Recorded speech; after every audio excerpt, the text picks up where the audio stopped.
Hello students, welcome to the channel of Farzi concepts. आज हम लोग IIT JEE advance 2024 paper 1 chemistry section के अंदर एक मैट्रिक्स मैच टाइप क्वेश्चन को सॉल्व करेंगे। इसमें लिस्ट 1 का मैच आपको लिस्ट 2 से करना है और इसमें आपको मैट्रिक्स मैच के 4 ऑप्शन दिए हुए हैं, उसमें से सिर्फ सिंगल ऑप्शन ही करेक्ट है। और यहाँ सही आंसर के लिए +3 मार्क्स, रॉन्ग आंसर के लिए -1 मार्क्स और अनअटेम्प्टेड क्वेश्चन के लिए 0 मार्क्स का प्रोविजन है। यह क्वेश्चन आपका इलेक्ट्रोकेमिस्ट्री के अंदर कंडक्टिमेट्रिक टाइटेशन से उठाया हुआ क्वेश्चन है, ठीक है। और यह क्वेश्चन जो है ये ऑलरेडी इंस्पायर्ड है from the previous year IIT JEE questions. तो IIT JEE अगर 2011 का पेपर 1 अगर आप देखें तो उसमें भी क्या हुआ है, कंडक्टिमेट्रिक टाइटेशन का ये पार्ट है। यहाँ पर देखिए AgNO3 was added to an aqueous solution of aqueous KCl solution. तो यहाँ टाइट्रेंट AgNO3 है, आप किस पे ऐड कर रहे हैं, टाइट्रेट KCl पे ऐड कर रहे हैं। तो इस पे आपको plot of conductance versus volume of AgNO3। तो यहाँ कंडक्टेंस आपको y एक्सिस में दिया हुआ है और टाइटेंट वॉल्यूम ऑफ AgNO3 क्या है, AgNO3 टाइटेंट है तो वो क्या है आपको x एक्सिस में दिया हुआ है। तो ये पार्ट ऑलरेडी रिपीटेड है ना, रिपीटेड है, ठीक है, ठीक है। तो इसी तरह ये 2011 में ही नहीं आया, ये 2013 में का भी पेपर देखिएगा, पेपर 2 में क्वेश्चन देखिए। तो यहाँ पर देखिए an aqueous solution of x is slowly added to an aqueous solution of y shown in column 1। तो कॉलम 1 में एक्वस सॉल्यूशन ऑफ x को आप y पे ऐड कर रहे हैं। तो यहाँ x में देखिए ये क्या है, यहाँ एसिटिक एसिड है। तो एसिटिक एसिड टाइटेंट है जिसको आप किस पे ऐड कर रहे हैं, यहाँ पर KOH में ऐड कर रहे हैं, क्योंकि यहाँ पर किसमें क्या दिया हुआ है, 2024 में आपको NaOH पे ऐड करवाया है। तो ये पार्ट तो सेम ही है और ये वाला Q वाला भी ऑलमोस्ट सिमिलर ही है। यहाँ पर देखिए आप Ki के कंसंट्रेटेड सॉल्यूशन को AgNO3 पर ऐड कर रहे हैं ना, AgNO3 के डाइल्यूट सॉल्यूशन पर, इसमें AgI पेसोड बनेगा और साथ में KNO3 बनेगा। तो इस तरह यहाँ पर ये Ki की जगह पर आप क्या करेंगे, KCl को ऐड कर रहे हैं AgNO3 पर, तो यहाँ पर क्या बनेगा, AgCl का पेसोड बनेगा और KNO3 बनेगा। तो ये वाला पार्ट भी आपका सेम ही है ना। तो 2013 में के पार्ट से मैच कर रहा है। और यहाँ पर ये क्या है, स्ट्रॉन्ग बेस का स्ट्रॉन्ग एसिड से ये टाइटेशन है, कंडक्टिविटी टाइटेशन है। और ये वीक बेस का वीक ट्राइथैलेमिन और ये एसिटिक एसिड दोनों ये वीक एसिड है, वीक एसिड का वीक बेस से ये कंडक्टिविटी टाइटेशन है, ठीक है। तो ये दोनों रिपीटेड पार्ट है, ठीक है। तो इसको हम लोग अभी सॉल्व करेंगे। तो यहाँ पर देखिए कि इस क्वेश्चन को हम लोग सॉल्व कर सकते हैं। एक इन्फॉर्मेशन हमें यहाँ पर चाहिए कि सारे यूनिपॉजिटिव कटायन में सबसे ज्यादा कंडक्टिविटी किसकी होती है, H+ आयन की होती है। H+ आयन की कंडक्टिविटी क्या होती है, H+ आयन की कंडक्टिविटी एबनॉर्मल कंडक्शन होता है। इसमें क्या होता है कि अगर आपका Na+ जैसे कटायन होता है ना, तो अगर इसका एक सोल्यूशन होता तो ये इस आयन को एक्चुअल में मूव करना पड़ता, ये चार्ज कैरियर की तरह मूव करता, तो ये इसकी कंडक्टिविटी का कारण बनता है कि इसका जो मोबिलिटी होगा ना वही इसकी कंडक्टिविटी डिसाइड करेगा। तो इस तरह H3O+ की कंडक्टिविटी ना Na+ के बराबर ही होनी चाहिए थी, क्योंकि ये मूव करता है तो इसकी कंडक्टिविटी क्या आती है, Na+ के बराबर ही आती। लेकिन एक्चुअल में ऑब्जर्व क्या होता है ना, H3O+ की कंडक्टिविटी क्या होती है, मच ग्रेटर होती है। H+ आयन की कंडक्टिविटी बहुत ज्यादा होती है। तो उसका रीजन क्या है, उसके लिए ग्रोथस मैकेनिज्म दिया गया है, ठीक है। तो इस मैकेनिज्म के अंदर क्या है कि ये H3O+ आयन है, मान लीजिए H+ आयन था आपका, एक वाटर मॉलिक्यूल के पास है, H3O+ आयन है, तो वो कहाँ से कहाँ जाएगा, वो यहाँ से यहाँ जाए इसके ऊपर, फिर यहाँ से यहाँ है, ठीक है। तो ये H+ आयन जब यहाँ से यहाँ इसके ऊपर माइग्रेट कर जाएगा तो H3O+ यहाँ जाएगा। ये H3O+ जब H+ इसका H+ यहाँ से यहाँ जाएगा तो ये H3O+ यहाँ जाएगा। तो यहाँ पर अगर आप देखिएगा, यहाँ पर आप देखिए तो यहाँ पर क्या हो रहा है, H+ को यहाँ अगले वाटर से बॉन्ड बनाने के लिए कितना डिस्टेंस जाना होगा, H+ को सिर्फ यहाँ से यहाँ आना है। यहाँ से यहाँ ये जैसे पहुंचेगा ये वाटर के इस वाटर के बॉन्डिंग डिस्टेंस पर, तो यहाँ पर क्या होगा, इसके साथ बॉन्ड बन जाएगा, बॉन्ड बन गया, ठीक है। तो यहाँ H+ कितना मूव किया, सिर्फ और सिर्फ 0.86 एंगस्ट्रॉम आया, ठीक है, 0.86 एंगस्ट्रॉम, ठीक है। और लेकिन अब इसके बाद अब H+ को ना, अब ये वाटर मॉलिक्यूल को अगर H+ लेना है तो वो कहाँ से लेगा, यहाँ वाला लेगा H+, यहाँ का H लेगा या यहाँ का लेगा, तो कहाँ का लेगा, यहाँ का लेगा, यहाँ का लेगा ना, सिर्फ इसी H को लेगा, क्योंकि तीनों H तो इक्विवेलेंट है, तीनों H क्या है, इक्विवेलेंट है, ठीक है, तीनों H यहाँ पर इक्विवेलेंट है। तो इसके बेस पर आप क्या बोलेंगे कि एक्चुअल H+ जो यहाँ का H है वो कहाँ मूव किया है, वो यहाँ तक ही मूव किया, तो डिस्टेंस कितना मूव किया, यहाँ पर। लेकिन ये जब लेगा ना, ये वाला को जब लेना पड़ेगा तो वो कहाँ से लेगा, वो यहाँ से लेगा, वो यहाँ से लेगा, यहाँ से लेगा मतलब ये वाला डिस्टेंस से लेगा। तो ये वाला इसका इफेक्टिव जंप कितना हो गया, इफेक्टिव जंप आपको देखने में लगा कि ये H+ यहाँ से यहाँ आया, लेकिन ये जंप कितना हो गया, 3.1 एंगस्ट्रॉम का जंप हो गया। तो ये 0.86 का 3 to 4 टाइम ज्यादा जंप आ गया, ज्यादा जंप आ गया ना, तो इसलिए कहते हैं कि H+ का एक्चुअली जंप हो रहा है, जंप हो रहा है ना, और एक्चुअल मूवमेंट के रिस्पेक्ट में कई गुना फास्टर मूव हो जा रहा है। इसलिए H+ आयन की कंडक्टिविटी क्या होती है, ज़्यादा होती है, बहुत ज़्यादा होती है, ठीक है। और इसी तरह OH माइनस का भी क्या होता है ना, OH माइनस तो यहाँ पर है, तो ये H प्लस कहाँ से कहाँ लेगा, ये तो H प्लस यहीं का H लिया, लेकिन एक्चुअल में इतना ही डिस्टेंस किया, लेकिन यहाँ पर अगला निगेटिव कहाँ बन गया, अगला निगेटिव इस डिस्टेंस पे बन गया, अगला निगेटिव इस डिस्टेंस पे बन गया। तो इफेक्टिव जंप क्या हो गया, इफेक्टिव जंप हमेशा ज़्यादा आ रहा है, इसी को कहते हैं ग्लॉथस मैकेनिज्म है, जो कि एबनॉर्मल कंडक्शन ऑफ सारे यूनि नेगेटिव आयन में OH माइनस का सबसे ज़्यादा है, और सारे यूनि पॉजिटिव आयन में H प्लस का सबसे ज़्यादा है। इसका मैकेनिज्म बताता है, ये ग्लॉथस साइंटिस्ट का नाम है, ठीक है। इसको हॉप एंड टर्न कहते हैं। तो हॉप मतलब क्या होता है, जंप करना, और टर्न क्यों करना पड़ेगा, कि मान लीजिए यहाँ तो H प्लस आ गया, H प्लस हो गया, अब अगला H प्लस जब इसको लेना होगा ना, अगला H प्लस कैसे लेगा, तो इस ऑक्सीजन को, ये जो वाटर का जो ऑक्सीजन है, इसको फिर से क्या करना होगा, 180 डिग्री का टर्न करके ये वाले ऑक्सीजन को फिर यहाँ से यहाँ इधर इस साइड में फेस करना होगा।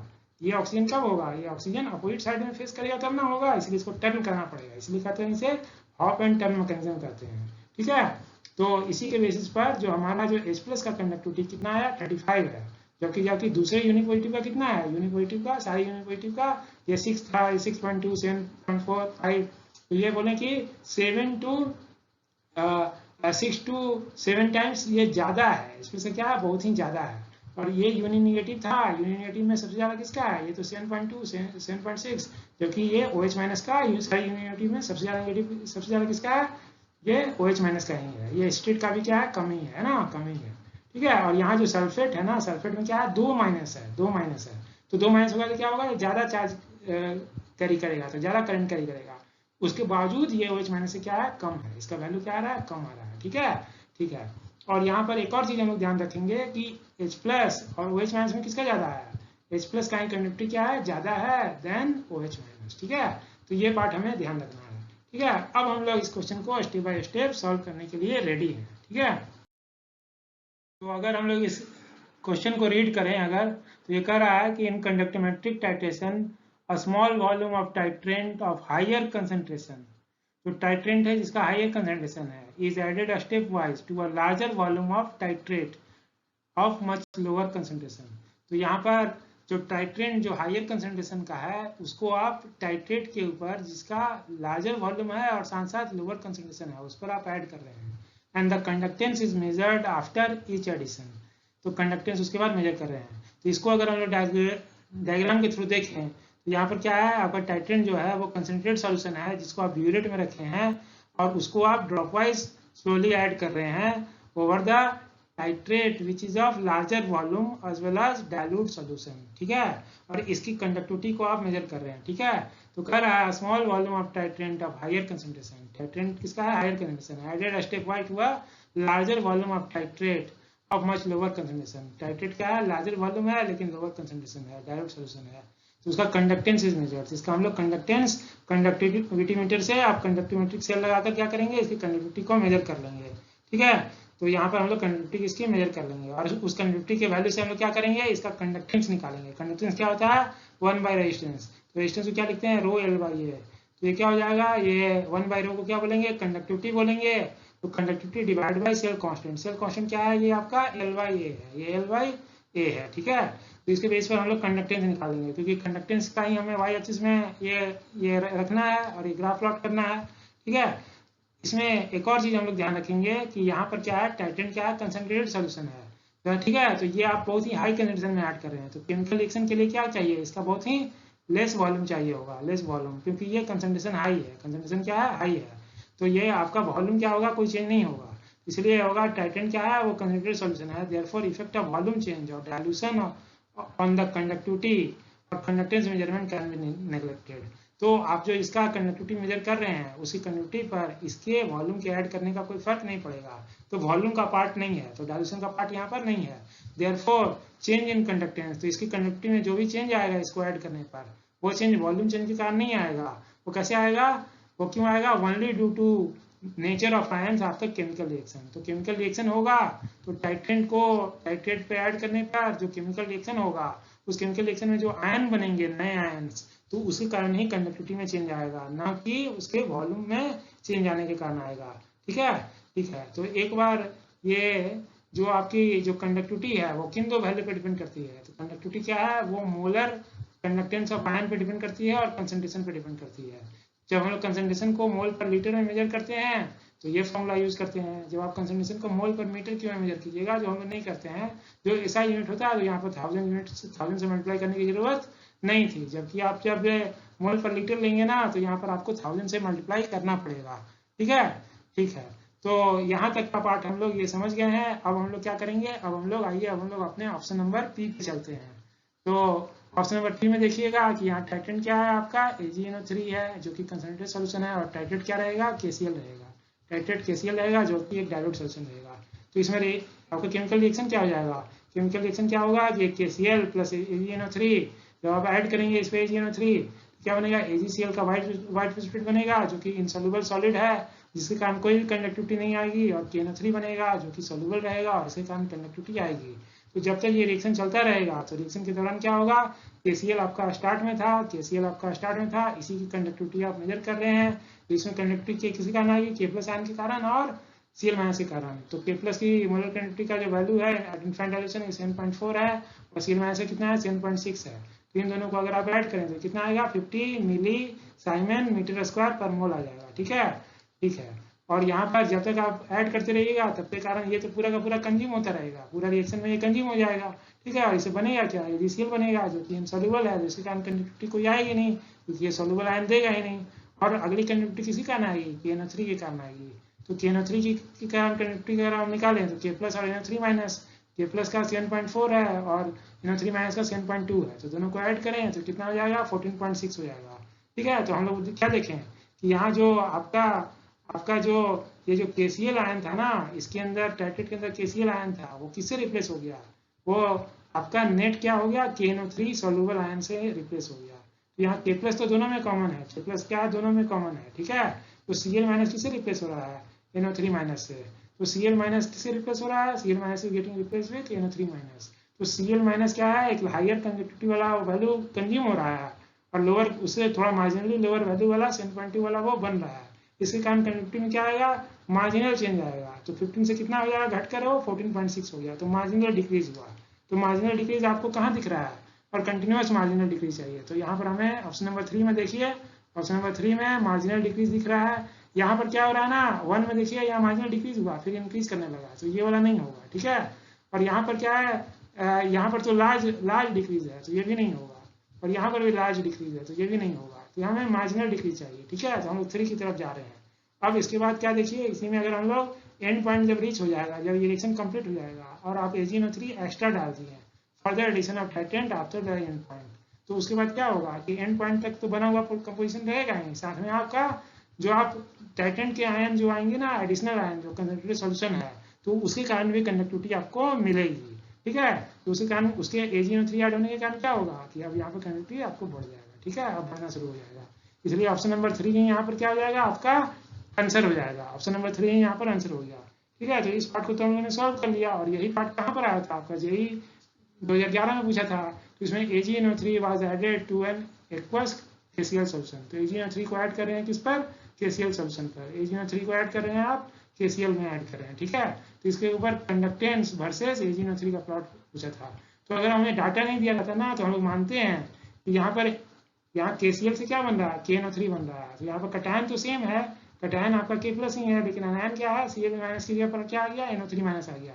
तो सारे अनायन की कंडक्टिविटी क्या होती है, ऑलमोस्ट सेम होती है ना, ऑलमोस्ट सेम होती है। तो ये कितना था, यहाँ Cl- का 7.6 था, तो यहाँ क्या था, 7.2 था, तो सेम था ना मार्जिनली। तो यहाँ पर क्या होगा, यहाँ पर मार्जिनली डिक्रीज जो हुआ है वो क्या हुआ, नेट ऑलमोस्ट कांस्टेंट ही रहा, ठीक है, क्योंकि KCl किससे रिप्लेस हो गया, KNO3 से, जो कि मार्जिनली सेम ही है। बाद में जब आप एडिशनल AgNO3 ऐड कर रहे हैं तो क्या होगा, उसके कारण ये बढ़ेगा। ठीक है, तो इसके कारण यहाँ पर ऑप्शन नंबर क्या हो जाएगा, इसका डी सही हो जाएगा, जो कि ग्राफ एस से मैच होता है। ठीक है, तो इस बेस पर हम लोगों ने ऑप्शन नंबर पी को तो सॉल्व किया ही, और पी का पार्ट जो 2011 में रिपीट हुआ था उसे भी सॉल्व कर लिया। अब हम लोग नेक्स्ट ऑप्शन नंबर क्यू पे चलेंगे। तो ऑप्शन नंबर क्यू में अगर आप देखिए तो क्यू में क्या है, टाइटेंट क्या है आपका, KCl है, टाइटेंट आपका KCl हो गया, और टाइटेट क्या है, AgNO3 है, टाइटेट डाइल्यूट सॉल्यूशन AgNO3 का है। तो इसमें भी सेम रिएक्शन है, जस्ट ये दोनों इंटरचेंज किए हुए हैं, जस्ट ये दोनों पी वाला ऑप्शन क्या है, इंटरचेंज किया हुआ है। ठीक है, तो रिएक्शन तो सेम होगा, रिएक्शन यहाँ पर सेम है। ठीक है, लेकिन यहाँ पर क्या है कि आप मेजर किसका कर रहे हैं, मेजर आप AgNO3 का कंडक्टिव मेजर कर रहे हैं। तो स्टार्ट में कंडक्टिव किसी कारण होगी, AgNO3 के कारण होगी, जो कि Ag प्लस आयन और NO3 माइनस आयन, तो कि 6.2 प्लस N.2 ये कितना 13.4 है। और AgCl यहाँ बना जिसकी कंडक्टिव नहीं होगी, और यहाँ KNO3 के कारण कितना है, KNO3 के कारण N.4 प्लस N.2, तो K प्लस आयन के कारण और NO3 माइनस के कारण। ठीक है, तो यहाँ पर क्या हो गया, 13.4 से बढ़ के कहाँ चला गया, 14.6 हो गया। तो यहाँ क्या हो रहा है, कंटिन्यूस ये बढ़ेगा, कंटिन्यूस यहाँ पर बढ़ेगा। तो यहाँ पर ऑप्शन नंबर 4 में देखिए ये कंटिन्यूस बढ़ रहा है। ठीक है, तो बढ़ता हुआ और कहाँ पर है, यहाँ पर पहले घट के बढ़ रहा है, घट के बढ़ने वाला नहीं है, बढ़ता हुआ सिर्फ यहीं पर है ना, ये बढ़ता हुआ यहीं है। तो 4 नंबर की तरफ हम लोग जा रहे हैं। अब इसी पर हम लोग क्या करेंगे, इस पर हम लोग फर्दर KCL ऐड करेंगे, फर्दर KCL ऐड करेंगे जब एंड पॉइंट रीच होने के बाद। तो क्या होगा, तो यहाँ पर एंड पॉइंट का तो कंपोजिशन रहेगा ही, साथ साथ क्या रहेगा, आपको KCL भी एडिशनल आयन बनेगा। तो उसके कारण क्या होगा, ये जो 13.4 से 14.6 जो बढ़ा था, बढ़ने के बाद क्या होगा, और तेजी से बढ़ेगा, क्योंकि आप कंजम्पशन सॉल्यूशन ऐड कर रहे हैं। यहाँ 13.4 से 14.6 तो बढ़ा, फिर और तेजी से बढ़ा, और तेजी से बढ़ा। तो यहाँ ऑप्शन नंबर क्या हो जाएगा, ऑप्शन नंबर 4 ही आपका Q से मैच हो जाएगा। ठीक है, Q से मैच हो गया। ठीक है, तो अब हम लोग क्या चलेंगे, R पे चलेंगे। और टाइट्रेट में क्या है, टाइट्रेट में डाइल्यूट सॉल्यूशन ऑफ NaOH है। तो ये क्या है, स्ट्रॉन्ग एसिड स्ट्रॉन्ग बेस है, स्ट्रॉन्ग एसिड स्ट्रॉन्ग बेस का ये टाइट्रेशन होगा। ठीक है, इससे क्या बनेगा, वाटर बनेगा और NaCl बनेगा। ठीक है, तो इसमें हो क्या रहा है कि जब तक ये रिएक्शन चलता रहेगा तब तक यहाँ पर Na प्लस और OH माइनस रिप्लेस किससे हो जाएगा, ये आपका Na प्लस और Cl माइनस है। तो OH माइनस जिसकी कंडक्टिविटी क्या होती है, बहुत ही हाई होती है, 19.9 होती है, वो किससे रिप्लेस हो गया, Cl माइनस जो कि 7.6 वाले से। तो कंडक्टिविटी क्या होगी, घटेगी। उसी को हम लोग एक बार कैलकुलेशन के थ्रू देखें। यहाँ पर स्टार्ट में क्या है, NaOH का मेजर कर रहे थे, NaOH की कंडक्टिविटी कितनी थी, Na प्लस और OH माइनस, Na प्लस और OH माइनस ये कितना था, 5 और 19.9, ये 24.9 था। और यहाँ पे जो वाटर बनेगा, वाटर तो क्या होता है, नॉन कंडक्टिंग होता है, क्योंकि प्योर वाटर में H+ का कंसंट्रेशन कितना होता है, ये आपका 10⁻⁷ मोलर होता है। ये बहुत ही लो है, इतनी लो होती है कि हम लोग इसे 0 मानते हैं। और यहाँ पर जो बनने वाला जो अगला जो आयन है वो NaCl है। तो NaCl के कारण कितनी है, ये molar conductivity infinite dilution Na plus और Cl माइनस का। Na प्लस का 5 है और Cl माइनस का 7.6 है। तो ये कितना हो गया, 12.6 हो गया। तो इस बेसिस पर हम लोग क्या बोलेंगे कि यहाँ पर OH माइनस भी कंज्यूम हुआ है ना, तो वही है। तो यहाँ 24.9 से क्या होगा, बहुत तेजी से घटा, बहुत तेजी से ये घट गया। ठीक है, बहुत तेजी से ये घट गया। बहुत तेजी से घटने का एक यहाँ पर ऑप्शन है और यहाँ पर ये ऑप्शन है। ठीक है, 2 में और 5 में। ठीक है, इसके बाद अगर आप फर्दर आप इस पे HCl ऐड करेंगे तो एंड पॉइंट तो रीच ऑलरेडी हो चुका है, ये कंपोजिशन है। और उस पर HCl ऐड करेंगे तो ये क्या होता है, स्पेसिफिक कंडक्टिविटी बहुत हाई होती है, 35 होता है। तो ये क्या करेगा, बहुत तेजी से ये बढ़ा देगा। ये तो घटा, फिर बहुत तेजी से बढ़ गया। ठीक है, तो ये 24.9 से 12.6 घटा, फिर एंड पॉइंट रीच होने के बाद यही आपका एंड पॉइंट है, एंड पॉइंट है। तो एंड पॉइंट रीच होने के बाद ये क्या हो गया, बहुत तेजी से बढ़ गया। जबकि यहाँ क्या हुआ, घटा, लेकिन ये कांस्टेंट रह गया। तो ये तो नहीं होगा, ये नहीं होगा। घटने के बाद आपको बढ़ना है ना, बहुत तेजी से बढ़ना भी है। ठीक है, क्योंकि आप HCl ऐड कर रहे हैं।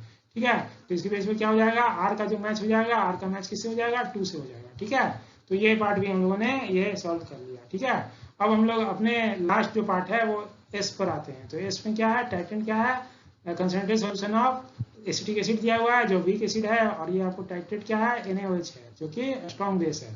ठीक है, तो यहाँ पर आप NaOH के पर वीक एसिड ये ऐड कर रहे हैं। तो इसमें क्या बनेगा, वाटर बनेगा और सोडियम एसिड बनेगा।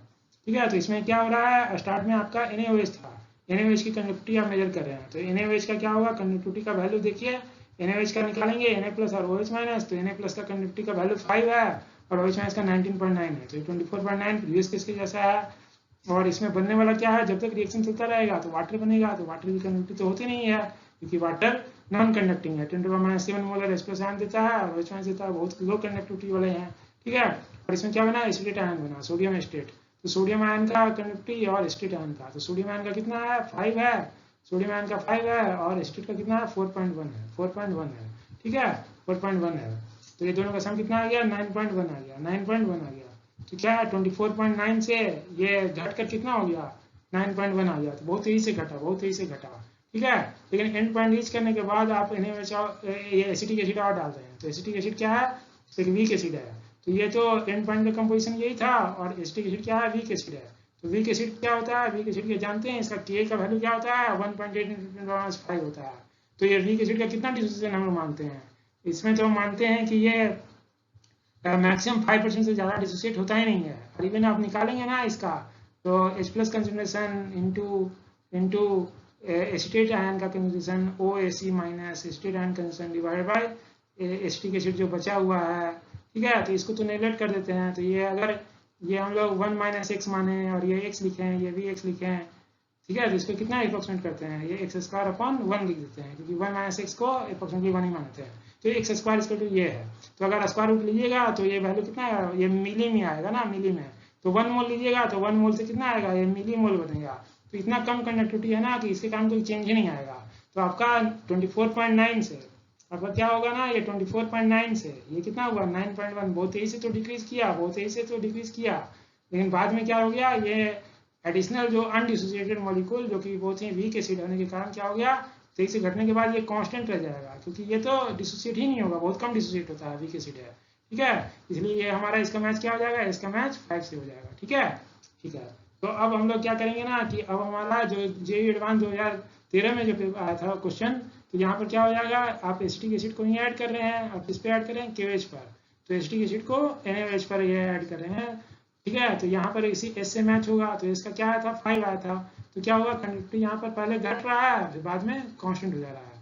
तो यहाँ पर इसका मैच क्या हो जाएगा, तो कंडक्टिविटी डिक्रीजेस, तो इसका 2 से मैच हो जाएगा। तो conductivity decreases then does not change much, then does not match. तो ये R का जो मैच है आपका किससे हो जाएगा, 2 से हो गया। तो R का मैच 2 से हो जाएगा, R का मैच यहाँ 2 जगह 2 से दिया हुआ, ठीक है, ठीक है, ठीक है। फिर उसके बाद देखिए, उसके बाद अगर हम लोग ये अगर P वाले ऑप्शन को देखें तो ये क्या है, वीक बेस है, वीक बेस है, जिस है ना वीक बेस है, और इसमें मेजर किसका कर रहे हैं आप, एसिटिक एसिड का। तो स्टार्ट में क्या रहेगा, स्टार्ट में तो कंडक्टिविटी नहीं था इसका, है ना, लेकिन जैसे ही आप ये ऐड कीजिएगा तो ये क्या बनेगा, ये अमोनियम एसिड बनेगा, अमोनियम है ना, ट्राइथाइलेमिन का अमोनियम एसिड बनेगा, जो कि आयनिक होता है। तो आयनिक के कारण क्या होगा, कंडक्टिविटी बढ़ेगी, तो है ना। तो इसको ऐड करने में क्या होगा, कंडक्टिविटी बढ़ेगा, बढ़ने के बाद क्या हो जाएगा, जब एंड पॉइंट रीच कर जाएगा उसके बाद आप जब फर्दर एक्स्ट्रा ऐड करेंगे तो उसके बाद कोई फर्क नहीं पड़ेगा। तो पहले ये बढ़ेगा, बाद में कांस्टेंट हो जाएगा। तो पहले ये कंडक्टिविटी बढ़ेगा, बाद में ये डज नॉट चेंज होगा, ठीक है। तो P का क्या आ जाएगा, P का आपका 3 से मैच हो जाएगा, P का 3 से मैच हो जाएगा, ठीक है, P का 3 से मैच हो जाएगा, ठीक है। तो ये ऑप्शन नंबर A ही हो जाएगा, A हो जाएगा।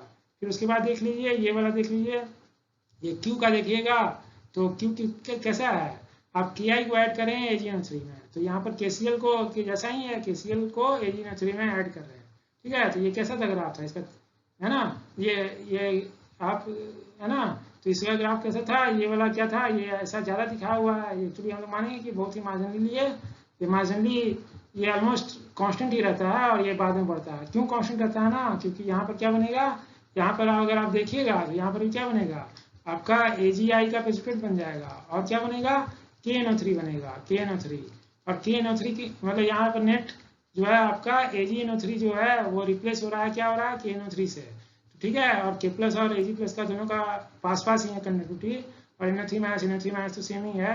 तो यहाँ पर स्टार्ट में तो कांस्टेंट रहेगा, बाद में बढ़ने लगेगा, ठीक है।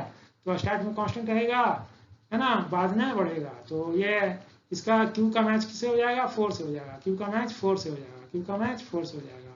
और इसमें क्या है, इसमें आप NaOH ऐड करें किस पर, HI पर। तो HI में H प्लस के कारण कंडक्टिविटी थी पहले, इसे क्या बनेगा आपका वाटर बनेगा और NaI बनेगा, ठीक है, NaI। तो पहले HI में H प्लस था, तो H प्लस की कंडक्टिविटी ज़्यादा थी, जबकि यहाँ पर Na प्लस आ गया, तो कंडक्टिविटी क्या होगा, पहले घटेगा, फिर बाद में आप NaOH जब एक्स्ट्रा हो जाएगा एंड पॉइंट के बाद, तो क्या होगा, फिर बढ़ने लगेगा, है ना, पहले घटेगा फिर बढ़ने लगेगा, तो ये 1 आ जाएगा, ठीक है, 1 आ जाएगा। इसलिए ऑप्शन नंबर ये इसका मैच क्या हो जाएगा, A ही हो जाएगा, इसका मैच A हो जाएगा, ठीक है। इसे आप और फर्दर देखिएगा, और इस क्वेश्चन को जब हम लोग डिस्कस करेंगे एक्चुअली डिटेल में, और हम लोग इसे डिस्कस कर लेंगे, ठीक है, ठीक है। तो इस बेस पर इस क्वेश्चन को हम लोगों ने सॉल्व कर लिया है, ठीक है।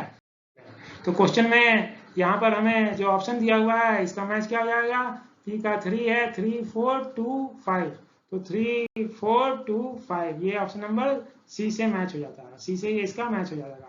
तो इस बेस पर हम लोगों ने इस क्वेश्चन को सॉल्व कर लिया है, ठीक है। तो थैंक्स फॉर वाचिंग, थैंक्स।